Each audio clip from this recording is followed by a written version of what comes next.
გამარჯობა, მე გიორგი ვარ დათუკიშვილი და წარმოგიდგენთ Microsoft Word 2016-ის ვიდეო გაკვეთილებს.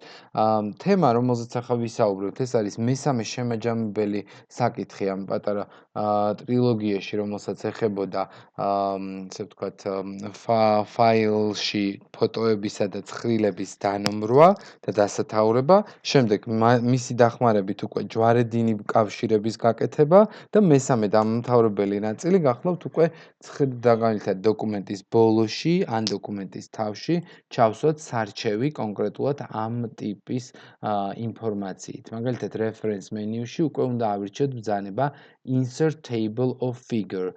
ამას დავაწვევით, გამოვა ისეთივე ტიპის ფანჯარა, რომელიც გვაქვს გამოსული table of content-ში, რომელიც რამოდენიმე ვიდეოს წინ ავხსენით.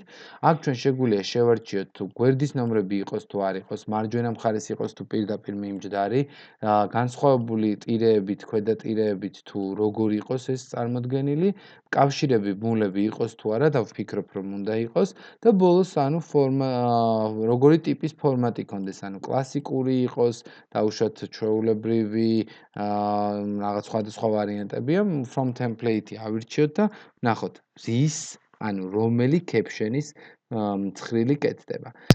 Table-ისას თუ დავტოვებთ, შეგვიძლია ვნახოთ, რომ ჩაჯდება აი ამ ტიპის სარჩევი. ანუ თუ დავაწვევი, გადამიყვანს იმ ცხრილზე. ანუ გადავყავარ შესაბამის ნაწილზე. ამ დასათაურებას გავუკეთებთ, რომ ეს არის ცხრილების სარჩევი და შემდეგ გავუშვათ ქვედა ნაწილს, გავუკეთოთ უკვე სურათების სარჩევი.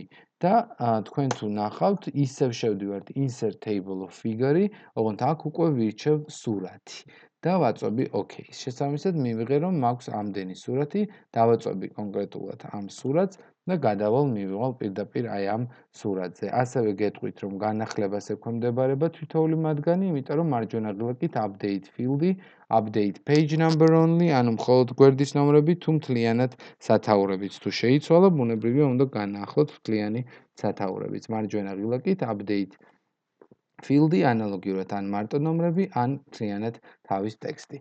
მადლობა ყურადღებისათვის, ვისაც არ ჰქონდათ ნანახი წინა მორბედი ორი ვიდეო, დაუბრუნდით ჩანელის ამ ორ ვიდეოს და ნახეთ და შემდგომ უკვე შეიკვრება ეს ინფორმაცია. მადლობა.